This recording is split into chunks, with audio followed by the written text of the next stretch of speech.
Happy Wednesday.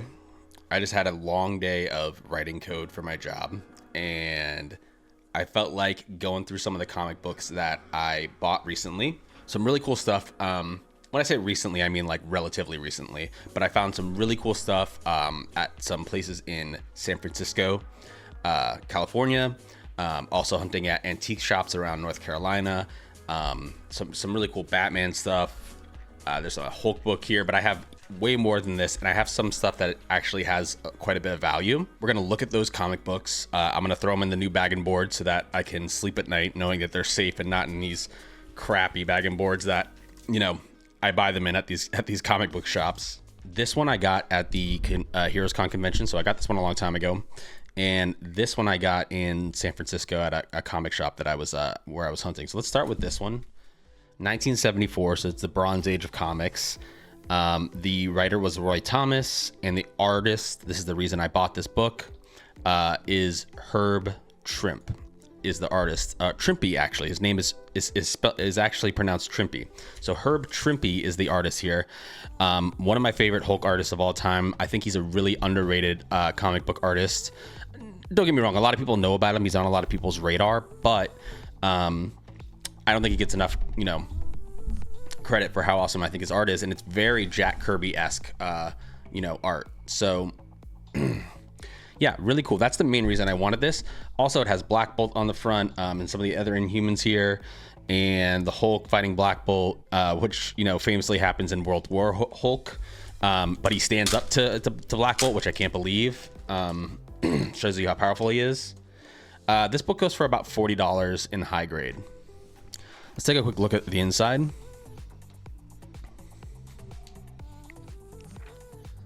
So this is from the 70s. So these comic books were printed on newsprint.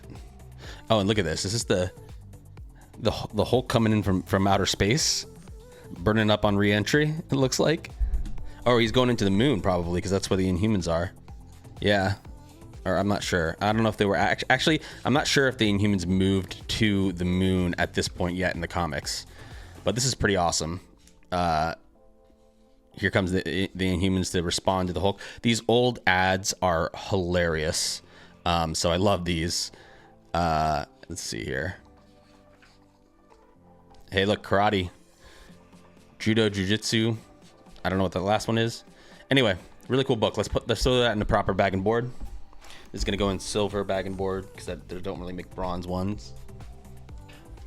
Gives me so much satisfaction to put these books into good bag and boards, and they look so much better. I always say this, like, the comic book vendors that take the time to put their comic books into Mylar bag and boards, at least the ones that have a little bit of value or a little bit rarer, it pays for itself in the fact that they look so much more appealing when you're pulling them out of the when you're pulling them out of the boxes at a convention or whatever, and they're in a nice bag and board, it looks better and you're more likely to buy.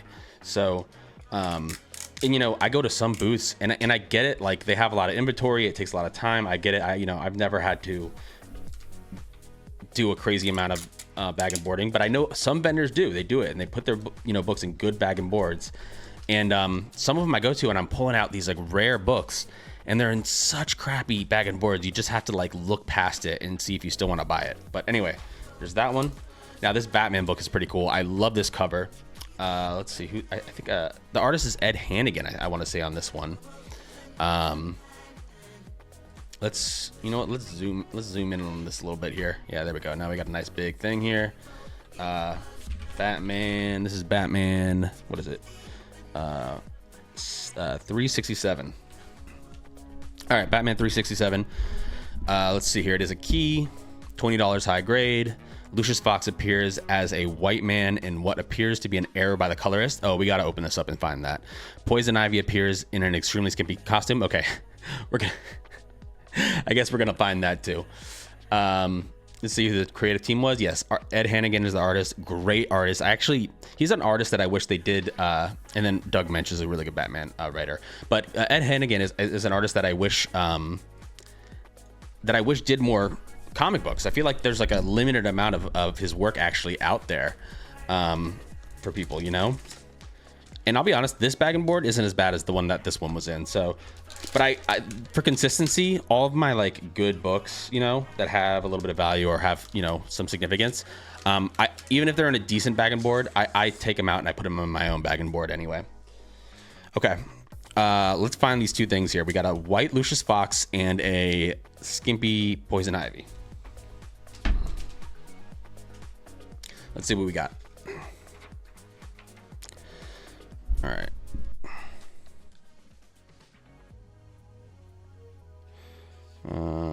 Let's see. Oh, there. I guess that's it right there. That's the skimpy outfit that Poison Ivy apparently wears controversially in this comic book. And then I guess there's an error print in here of Lucius Fox, though I have not come across that yet, and I'm not going to spend like a ton of time searching for it, but if I see it real quick, I'll point it out. Yeah, I'm not seeing it, but you know, it's in here somewhere. I trust the Key Comic Collector. Look at this Robin outfit, by the way. What's going on there? So, cool book. Let's throw that in bag and board. There we go. Yeah, beautiful cover. Ed Hannigan also does, I think if I remember correctly, he does some Justice League covers that are really good. And he's an artist that I've kind of learned to look for more often now, because most of his, especially his covers, are really awesome. Like he does very few covers that aren't really cool. All right, that's the first two comics that we had in the stack. We have a lot more to go. So let's look at some more rare and cool stuff I got recently. Hold on. I'm gonna grab some more. Oh, I had myself muted.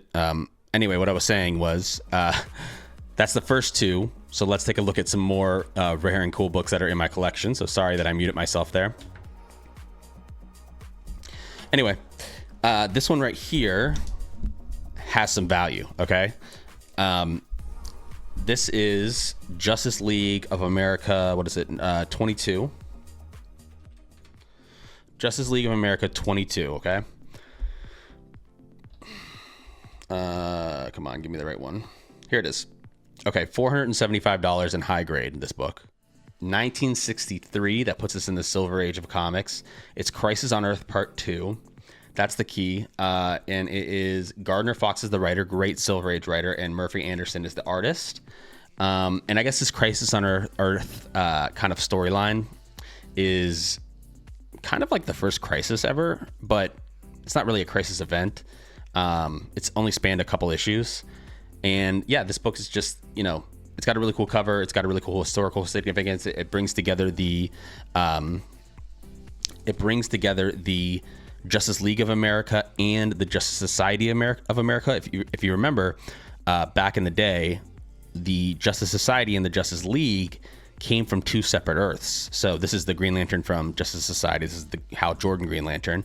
And so when they overlapped, they were kind of going from one Earth to the other, you know, on some kind of,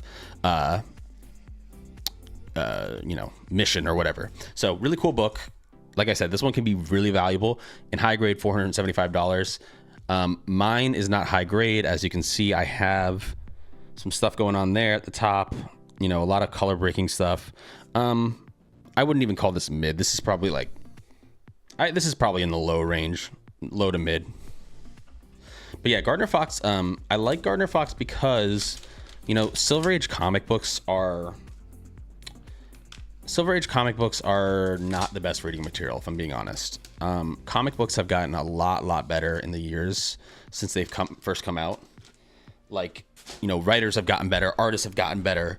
The industry just as a whole has grown. So, you know, and Silver Age is important to comics, and that's why I like to read it, because it's really important to the history of comic books. However, these books were really written for little kids back in the day, you know, so the material wasn't as good objectively. And I just want to mention that before saying that I have read some Silver Age, and one of the Silver Age runs that I do like is Adam Strange, and that was written by Gardner Fox, and he uses a lot of actual like real science behind his stories, even though they're kind of wacky and silly anyway. And I think for the Silver Age, Gardner Fox is a good writer, so I always kind of shout him out when I see him on one of these books. I think he writes the better stories for the Silver Age, you know, as good as they get for the Silver Age anyway. Okay. Yeah, I feel way better having this one in a proper bag and board. See, look at that now. That looks great. That's the kind of thing you want to see for a, you know, a book that could be extremely valuable. It does have this like 723 pencil on it. I don't know what, or is that 723? That's what it looks like to me. I don't know why it would have that. It drives me nuts that back in the day you'd see like library stamps and stuff on these comic books. But you know, yeah, really cool book that could be potentially valuable. So we'll leave that there for a second. Let's grab another one. All right, here we go. This is something really cool. This is an early appearance of Killer Croc, who's a major Batman villain.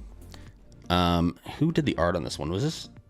Oh, this is Ed Hannigan again. Yeah. And that's why it's such an awesome cover. So let's look this one up. Yeah, number 525. Oh, this is Detective Comics number 525. You got to remember with Batman, there's like so many different versions. There's so many different titles that are Batman related. Okay, here it is. Detective Comics 525.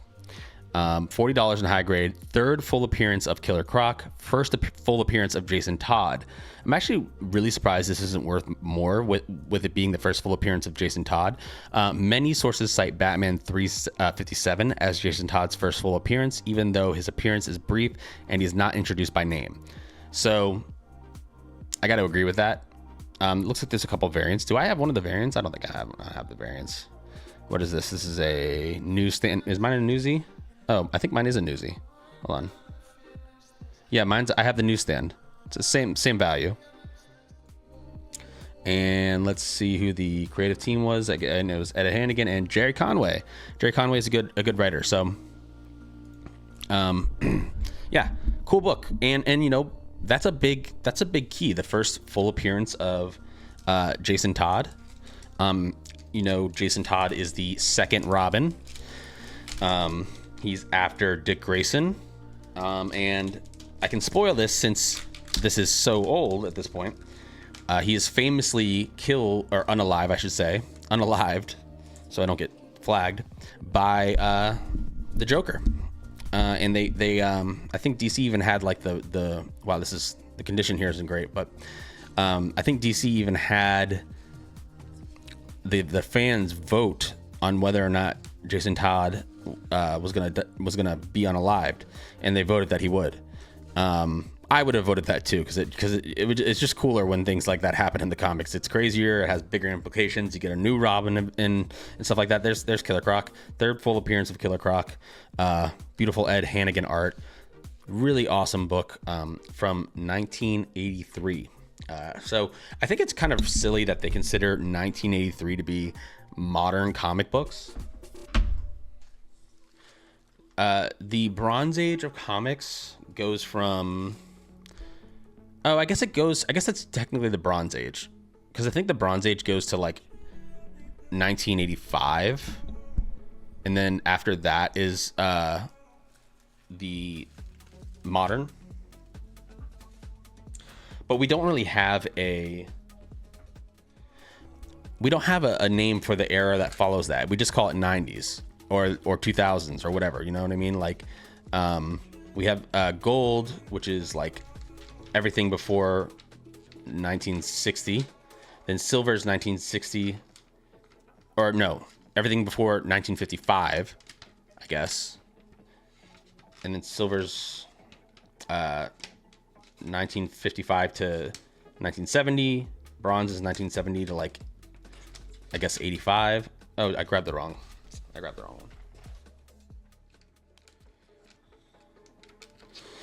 one. And Jerry Conway, I got a book signed by him at Heroes Con this year. I didn't get to meet him, unfortunately, because I had kind of another trip that I had planned for the same weekend as the con, so I was only able to do the con for a little bit less time, which is fine, but I did get a book signed by him, this one right here. This is the first appearance of Tarantula, and this is also the second appearance of the Punisher, I think. Oh, a Punisher cameo on the last page. Is this like I can't remember if this is the second or first appearance of the Punisher, but it's argued whether or not this is the first appearance. Anyway, signed by Jerry Conway. Pretty cool. I'm going to be doing more comic book related content on this channel again. Well, okay. I do 2 comic book shorts every weekend. And my shorts are detailed. They're edited a lot. They have pictures in them. It gives you education about the comic books and stuff like that. And I do a lot of like rare comics on those shorts. So I've always continued to do those. I haven't lessened the amount of shorts I do on comic books, but I haven't done as much long format, I haven't done as much long format content on comic books as of late. And I'm going to be getting back to that. All right, here's some really cool Batman stuff. If you're a fan of Batman, you got to know about, and I actually have 2 of these. Hold on. Here we go. Okay. I had 2 of those because I accidentally, maybe I'll do a giveaway for this one. Because I have 2 of them and that are in similar condition, and I also have this one. So let's talk about these 4 comic books. They're really cool. Let's do them in order. So this is 286.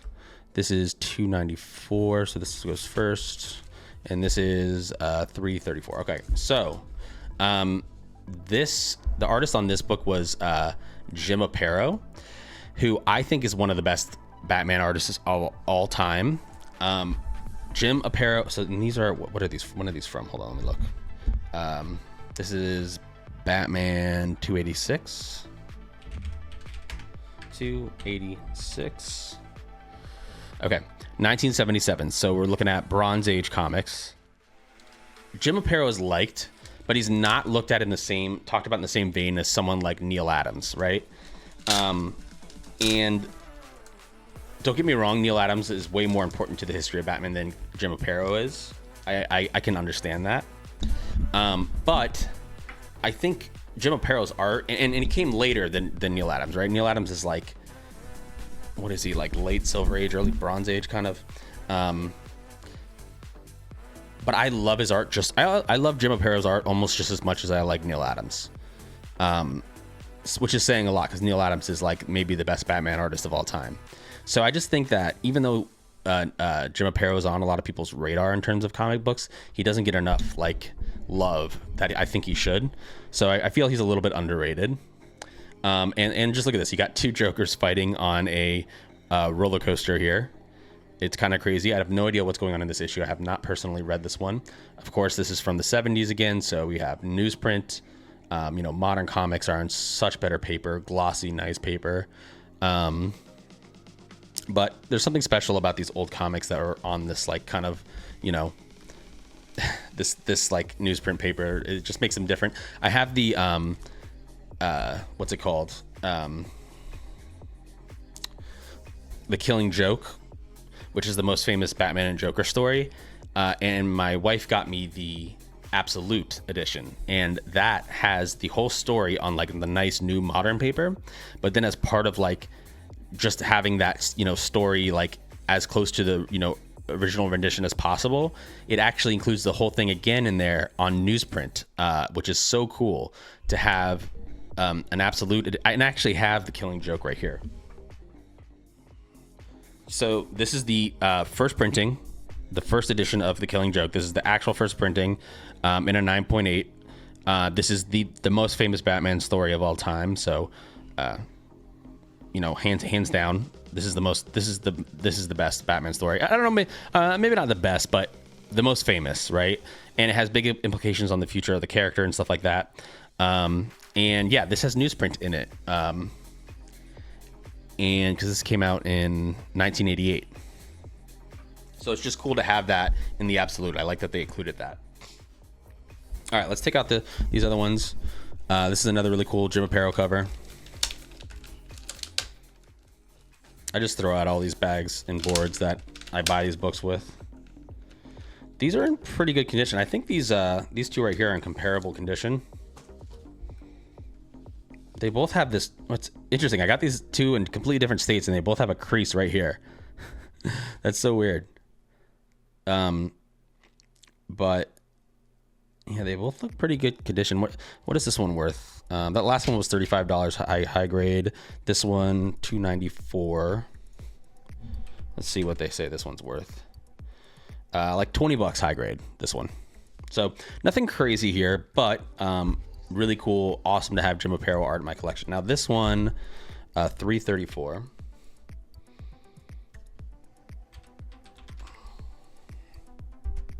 Okay, $334. Okay, this is only a $3 book.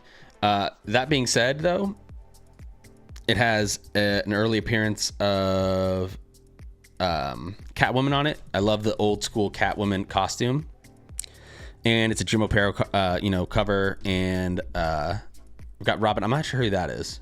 That's not Jim Gordon, so I don't know what's going on there. I just love the early Catwoman, in the old school costume. So. All right, all of these are going to go into a silver bag and board because they're Bronze Age, and that's just what I do. Okay, so I need...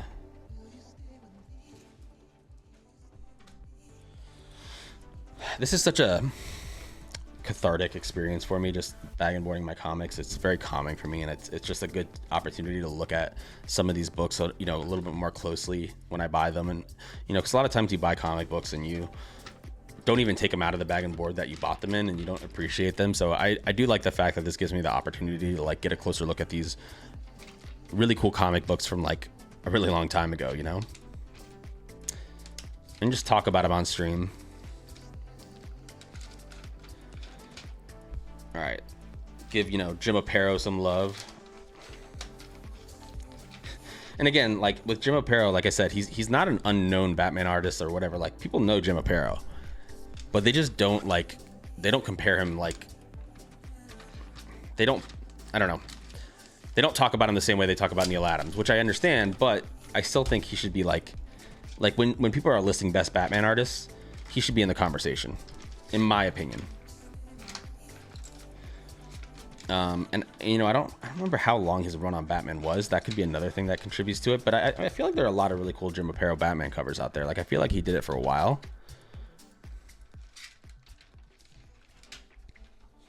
There's a smooth side and a rough side to boards. Always put your comics on the smooth side.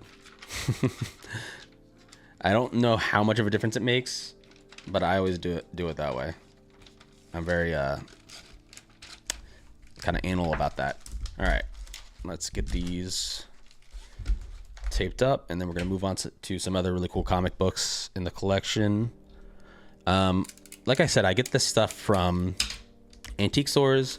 Whenever I go into a new city, one of the things my wife and I like to do is we like to stop in at one or two comic book stores and just see if there's anything cool there, see what the vibe is, and just check them out, because there's all kinds of cool stuff at comic book stores, even not necessarily only just comics. There's action figures and Funko Pops and all kinds of stuff, and sometimes you meet some cool people that are into Marvel and DC and Image and all that stuff. So so we go to comic book stores, but we also go to the antique places.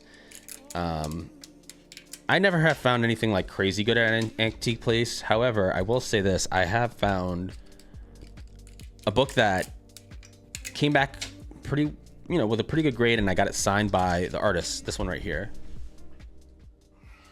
I got this at an antique store, X-Men 300 milestone issue 9.6. And I got it signed by John Romita Jr., the artist, and I love John Romita Jr. So you find cool stuff at antique stores that you can get.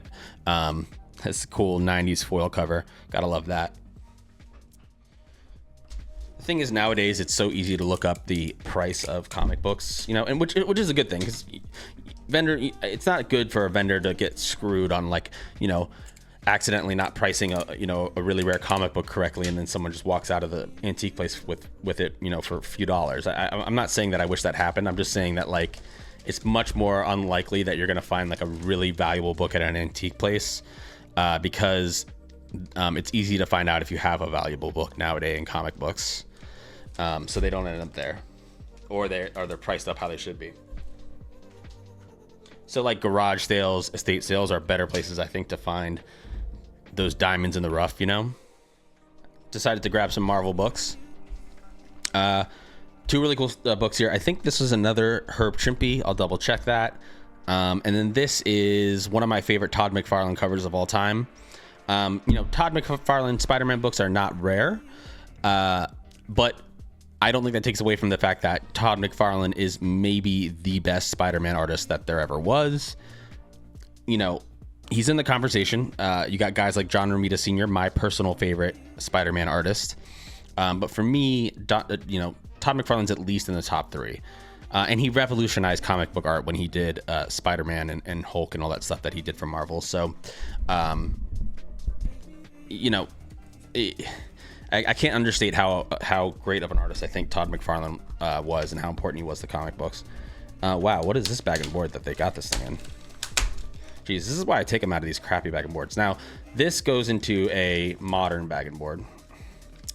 This is like 90s or late 80s, probably. Let's check, actually. This is Spider-Man, adjectiveless Spider-Man 6. It doesn't have an adjective. Not amazing Spider-Man, not spectacular Spider-Man. It's just Spider-Man. This is the Spider-Man title that they gave Todd McFarlane when Todd McFarlane, he was a big name at the time, basically said, if you don't give me my own book, I'm out of here. And they said, okay, fine. And they gave him Spider-Man, and he went on to write and draw it, and he did not do a very good job at the writing. So this run is known to be, a great art for Spider-Man, not the strongest literary, like, story driven material for Spider-Man. What do we have here? Spider-Man number 6, 1991. It's only a $3 book in high grade. I told you it's not super valuable. And then we have, it's going to be Todd McFarlane is the artist and writer. Like I said, he was writing and the artist for this. And what's really cool with this one is that you've got a really cool hobgoblin there going on in the background, and with his pumpkins and stuff. And it's just, this is peak Todd McFarlane art. So 90s, the paper quality got a little bit better than the straight up newsprint. Like, it still is kind of newsprint, but it's just the paper quality is better. We haven't made the switch yet in the 90s to like the modern nice paper that they have now. Oh, is that Ghost Rider making an appearance there as well? That's pretty cool. Yeah, look at that. I mean, it was probably so awesome to buy these comics off the shelf at the time. I wish comic book art would go back to this style more, more. I know it's just 90s style, but that's when I was a kid, and it's the kind of art that really stuck with me. And he also was famous for what he did with the spider webs, these what do they call it, spaghetti webs or whatever, and then all the artists after that had to draw them like that because Todd McFarlane. So yeah, all right, that's McFarlane Spider-Man. Now let's look at this one right here. This is the Incredible Hulk 170, 1973, $30 book, and it's going to be Herb Trimpe, I'm guessing, is the artist. Yeah, Herb Trimpe and writer Steve Englehart. I believe, yeah, I've met Steve Englehart, actually. I think he signed some of my books. Pretty sure I've met Steve Englehart, if I'm remembering correctly. Chris Claremont is also credited as a writer on this book. That's interesting. Who do we have here on the front? I have no idea who's fighting here on the front. They lurk in the volcano, apparently, though. Here we have the Hulk, classic Savage Hulk. No Professor Hulk, none of that crap. This is Hulk smash territory, okay? And that's precisely what he's doing. Actually, he's saving a lady there. So, there's a softer side to the Hulk, even the Savage Hulk.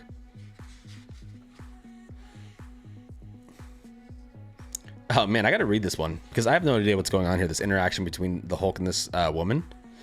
But this looks interesting.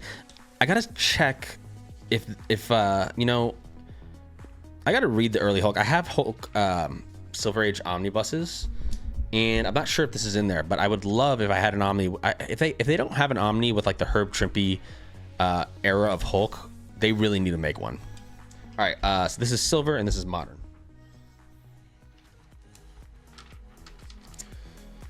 get these in a proper bag and board, and let's move on to some new books. I'm probably going to be doing a lot of DC today because just looking at my stack of books that I have back behind me, a lot of them are DC comics.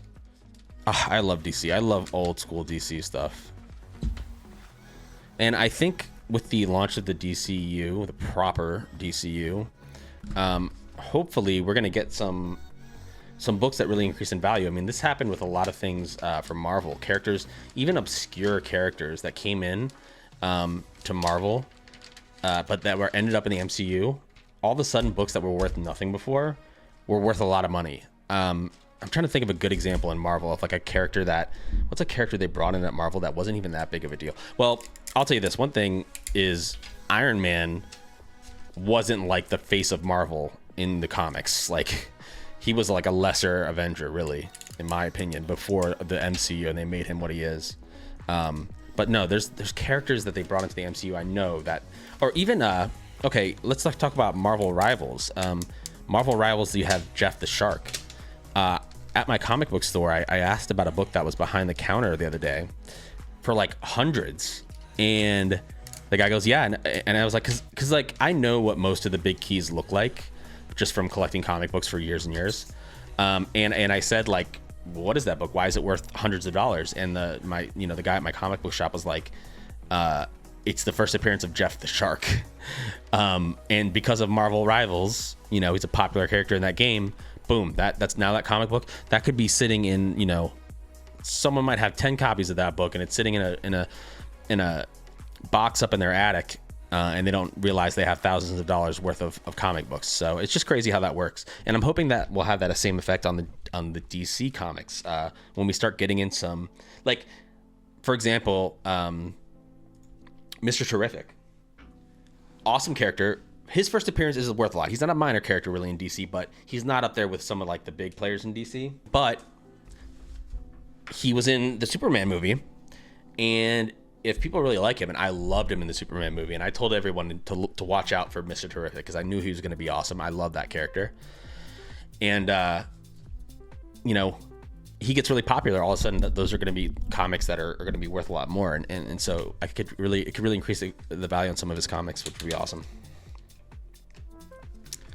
And some of the more minor Green Lanterns and stuff like that. All right, let's talk about this. We got Batman. Okay, so here's a modern comic. So we just looked at a lot of comics that had newsprint. This is like modern comic book paper, right? Greg Capullo, artist, Scott Snyder, writer. I just got it because it's a cool Greg Capullo cover. New 52 run, one of the best Batman runs of all time. People make arguments that this is like the best. I'll say this is the best modern Batman run.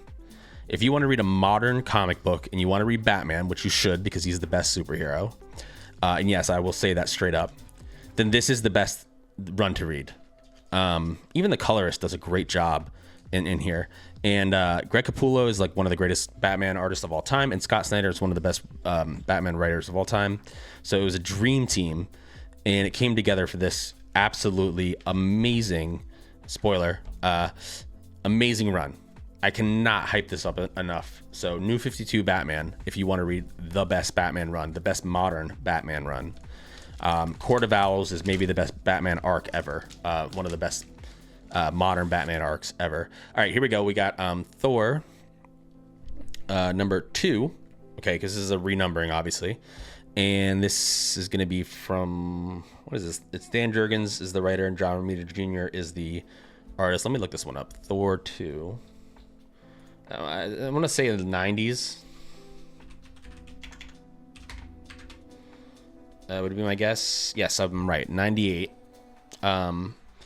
And it's the first appearance of Jake Olsen as Thor, which is pretty cool. Jake Olsen is, I believe Jake Olsen is one of the characters that Thor has to like switch places with. Oh, and look, it folds out. No way. Hold on. Why does it fold out? Because it's giving you like a whole, yeah, there's Jake Olsen, a young New York City EMS. Okay, yeah. So he gets unalived in a battle with Thor, and then this like kind of this god guy like grants him his life back, but like he becomes a avatar for Thor. I don't know if I said that all right, but Oh, I love 90s art. I love John Romita Jr. Look at this. This is great. There's the Destroyer. This whole run with John Romita Jr. doing the art is so awesome. Yeah, he goes back to the old school thing with Thor. If you don't remember, they didn't do this in the MCU, but with Thor, he used to be like a human, but he was Thor, but he had like a human identity. And then when he would hit his hammer on the ground, he would transform into Thor.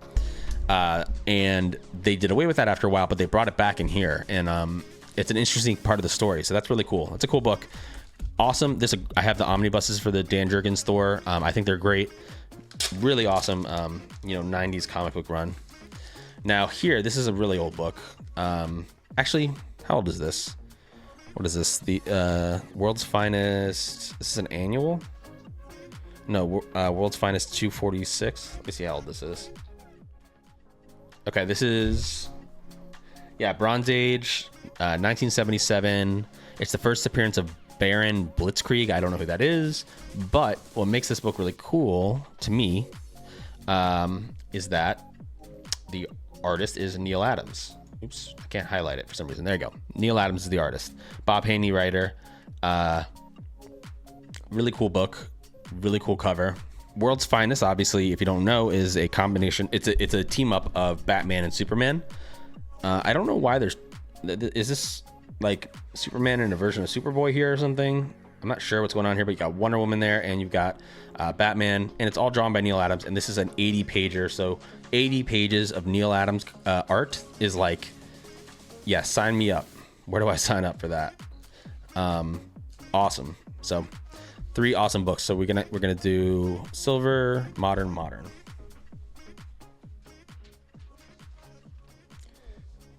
Yeah, when I saw this one, I could tell it was Neal Adams. This might have a hard time fitting in this sleeve because it's so thick.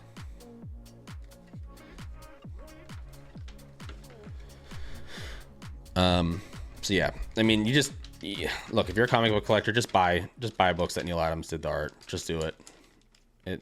Don't pass up on them, especially if you can get them in decent condition. There you go. Let's get Thor in a good bag and board here.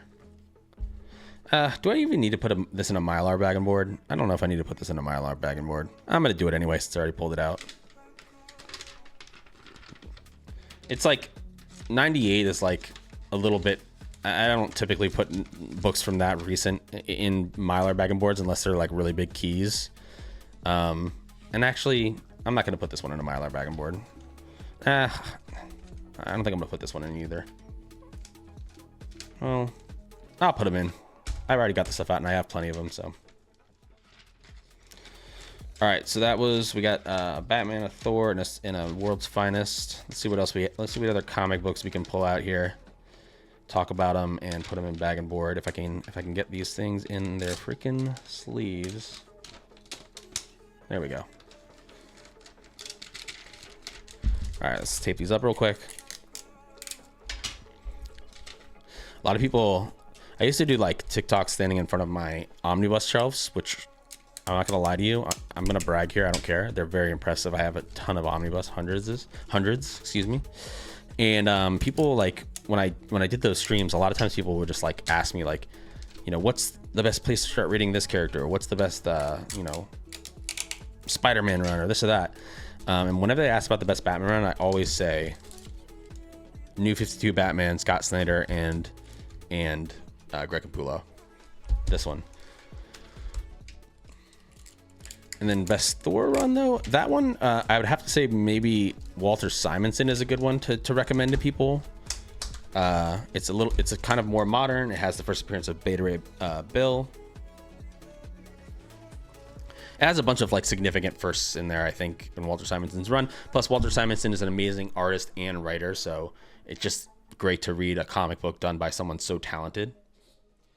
Okay, I've got 3 really, really cool books that I want to talk about now. Right, this first one I'm going to have to look up. I know there's some significance to this one, but I can't remember what it was. Hold on. It's World's Finest. We're going way back in World's Finest, right? This is World's Finest 141. This is going to be Silver Age. World's Finest 141, 1964. Yeah, Silver Age. This is a $200 book in high grade. The debut of the debut of new Batman suit with yellow chest emblem, depicted in the interior of issue but not on the cover. This issue went on sale 2 weeks prior to Detective Comics 327, which claims to have introduced Batman's new look right now. So this is the real new Batman costume is in this book, and the artist is Kurt Swan, and the writer is Edmund Hamilton. I have no idea who that guy is, but yeah, this is a really, really cool book, and it's really old, man. This is a 60-year-old comic book, so I got to be careful with this when I take it out to rebag and board it. And it's cool. It's the first, what does it say? It's the first Batman suit with a yellow chest emblem. All right, I guess I'm gonna try to find it real quick. I have to be so careful with this one. Let's see if I can find it in here real quick. Oh, there it is right there. Actually, first page, you can see it. Hold on. This book's like coming apart. Hold on. There it goes.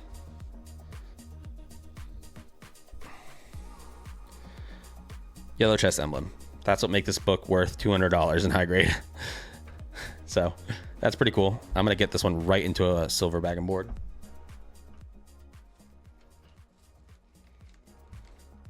I've gotten better at this, having done it so many times with really sensitive books, but you always have to be really careful because you can make a mistake and all of a sudden you mess up your beautiful comic book, you know?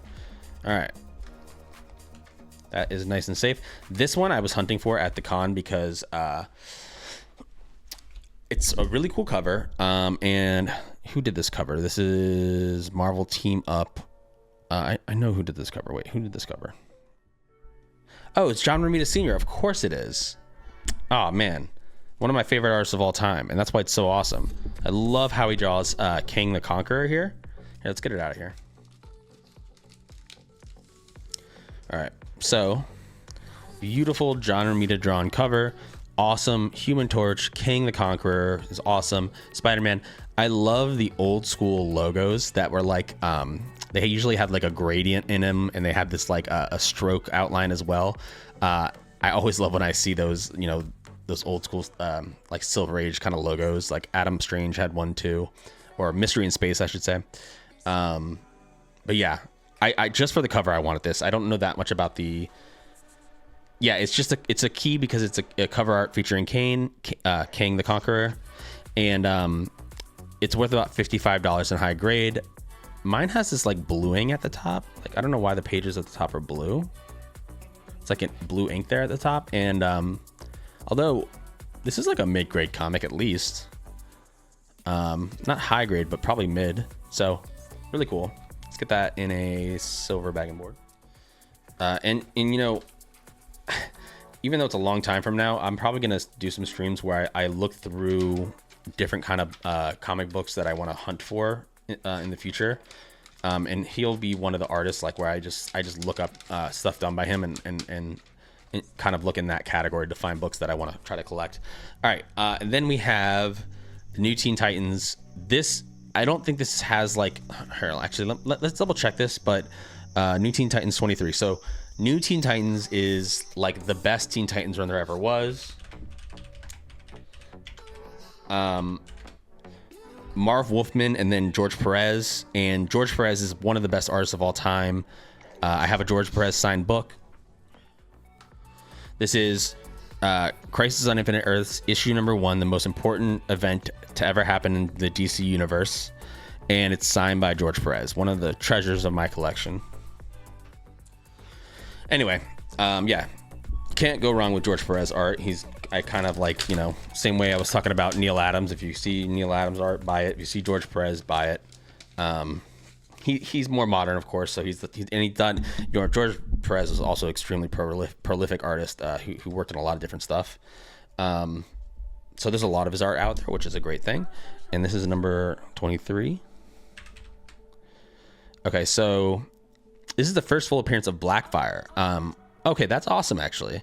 And the first appearance of Adrian Chase, later becomes Vigilante. So Besides the fact this is an amazing George Perez cover, it's the first appearance of Blackfire, and I love when characters have their first appearance and they're on the cover. And she is the sister to Starfire, who, by the way, if you know the history between these two characters, did horrible stuff to her sister. I mean, she's like as evil as they get in terms of villains, and they both are really powerful and have really cool powers. And of course, you know, Starfire's in this very scantily clad outfit of which I can't believe they got away with that in the 80s. And then you have the rest of the the new Teen Titans back here, not the original Teen Titans. The original Teen Titans from the Bronze Age are not these Teen Titans. This is like the second iteration of the team, but this is the one that everybody knows. The cartoon and stuff they did, like everybody knows Starfire, Robin, the Flash, Wonder Girl, Raven, and Beast Boy. Really, and Cyborg, right? The Flash and Donna Troy, I don't think we're in the cartoon, but this is the lineup that everyone knows for the Teen Titans, and it's the best Teen Titans. When is this? This book is from 1982. I'll put this one in a modern bag and board. We're gonna wrap this up here soon because I've been going for about an hour. But I have a lot more comic books to go through and bag and board and talk about, and I'm always buying new comic books because that's what I budget for. So I'm going to be doing more of these streams. I may be doing these streams like early during the week, and I don't know if I'm going to get any viewers, but then I'm going to turn them into regular videos. So I'll be posting them that way as well if you don't catch the streams or the VOD. Also, I really appreciate when people ask me questions about comic books or make recommendations to me about artists or writers or comic book runs that are good that maybe aren't on my radar. So, I don't know everything about comic books. I know a lot.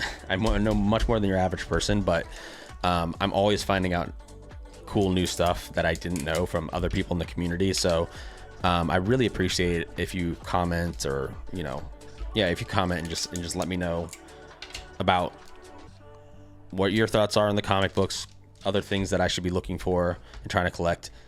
Really cool book. I love this one. I love these really, really old ones. 61-year-old comic book. And it's so much better protected now in this Mylar bag and board. So let's take a look at the ones we bagged today. All right, this is what we got. We're gonna have to organize these and put them all away properly, but we got World's Finest with Neil Adams as the artist. Beautiful, good Bronze Age book. We've got an awesome cover by Greg Capullo from Batman, the best modern Batman run, the New 52 with Scott Snyder and Greg Capullo.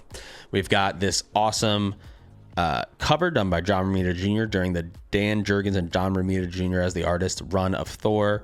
And it's the first time that Thor turns into Jake Olsen. So that's cool. Really good run. We've got one of my favorite Todd McFarlane covers of all time in this Spider-Man book, Adjectiveless Spider-Man. Beautiful cover. I love this with the Hobgoblin there. We've got a awesome Herb Trimpe Hulk. I believe this was a key for as well. I don't remember what that key was. We got some really, really cool Jim Aparo Batman books here. We have Jim Aparo, and Jim Aparo. Early, well, not super early, but old school Catwoman costume is cool. Multiple Jokers. What's going on here? I love how Jim Aparo draws the Jokers. Underrated Batman artist. Ed Hannigan is an amazing artist, does awesome covers, and this is the third appearance of Killer Croc. Love this cover. Love this old school Batman stuff. Really cool. This is the most valuable book, or potentially the most valuable book that we looked at today. About $475 this book goes for in high grade, because it's a really old and significant Justice League of America book where they cross over with the Justice Society of America, and this is part 2 of the Crisis on Earth storyline, which I have read. It's in my omnibus, and it's really cool. And there's that one. Another Ed Hannigan Batman. This time it's on the regular Batman title, and the detail on here speaks for itself with all the leaves and everything. And of course it's a Poison Ivy feature. This comic features Poison Ivy, which is really cool. Here's her Herb Trimpe cover with Black Bolt and the Inhumans on it. We flipped through this, which was pretty cool, and it had some awesome interactions between the Hulk and the Inhumans. Love that book. Great find. Yeah, here's one that has a little bit of value because it is the first yellow emblem. It's the first time Batman wears the suit with the yellow emblem on his chest, which is pretty cool. And this one is over 60 years old, so it's always awesome to get like really old, significant Silver Age books in the collection. We've got an awesome Marvel team up book where the cover was done by John Romita Sr. Absolutely love this. Love the King the Conqueror right there. And then last but not least, one of George Perez's best covers on the new Teen Titans title. Now that is saying, I mean, it's really hard to say that 100% because all of his covers on this new Teen Titans were amazing, and he's an amazing artist. So I don't even know how you do a ranking of his covers on this series. But Blackfire and Starfire, first appearance of Blackfire, who's Starfire's evil sister. Really, really cool. And I love like all the Teen Titans kind of floating into space in the background here. So yeah, I'm going to be doing more of these books on all my, rare comic books that I'm always hunting for. I'm going to be doing more of these streams and videos. And like I said before, please leave me a comment if there's something that needs to be on my radar in terms of comic books or anything. I also do card openings on the channel, Pokemon, Yu-Gi-Oh, and we even did some Magic recently. Let's see. So yeah, it's a variety channel. Anything you want to see, leave a comment and let me know. And if you stop by for the live stream, thanks for stopping by. And if you're catching the VOD, thank you for watching. And yeah, like and subscribe.